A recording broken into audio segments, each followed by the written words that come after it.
కవితకు బెయిల్ కోసం BJP BRS మధ్య చీకటి ఒప్పందం ఉందంటూ సీఎం రేవంత్ రెడ్డి చేసిన వ్యాఖ్యలకు కౌంటర్ ఇచ్చారు ఎంపీ లక్ష్మణ్. అసెంబ్లీ ఎన్నికల సమయంలోనూ ఇలానే దుష్ప్రచారం చేసి కాంగ్రెస్ లబ్ధి పొందిందని ఆరోపించారు.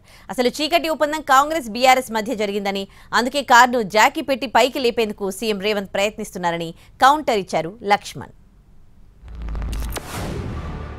మోడీకి తాకట్టు పెట్టిండ్రు. నాకు తెలుసు కేసీఆర్ బిడ్డ బెయిల్ కోసం ఇవాళ కాంగ్రెస్ను ఓడించడం కోసం నరేంద్ర మోడీతో చీకటి ఒప్పందంలో భాగంగా మహబూబ్ నగర్, చేవెళ్ళ, మల్కాజ్గిరి, భువనగిరి, జహీరాబాద్ 5 పార్లమెంట్లలో చంద్రశేఖర్ రావు నరేంద్ర మోడీని గెలిపించడానికి సుపారీ తీసుకొని బీఆర్ఎస్ కార్యకర్తలు ఇవాళ బొందబెట్టి వాళ్ళ ఆత్మ గౌరవాన్ని మోడీ కాళ్ళ దగ్గర తాకట్టు పెట్టిండు. ఈ 5 సీట్లు మనం గ్యారెంటీగా గెలుస్తాం. ఈ అన్నిటిని దెబ్బతీస్తే రేవంత్ రెడ్డిని దెబ్బతీయొచ్చు అని ఒక ఆలోచన చేస్తున్నాడు.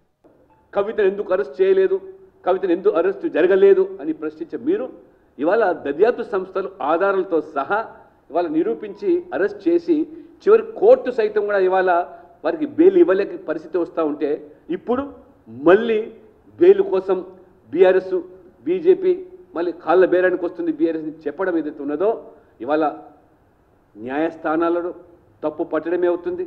బీఆర్ఎస్ పార్టీ వాళ్ళ కారు పూర్తిగా షెడ్డులో ఇవాళ పూర్తిగా మరి ధ్వంసం అయిపోతే దానికి జాకు పెట్టి లేపడానికి ఇవాళ రేవంత్ రెడ్డి గారు ఆ కారును ఎందుకు ప్రయత్నం చేస్తున్నారు?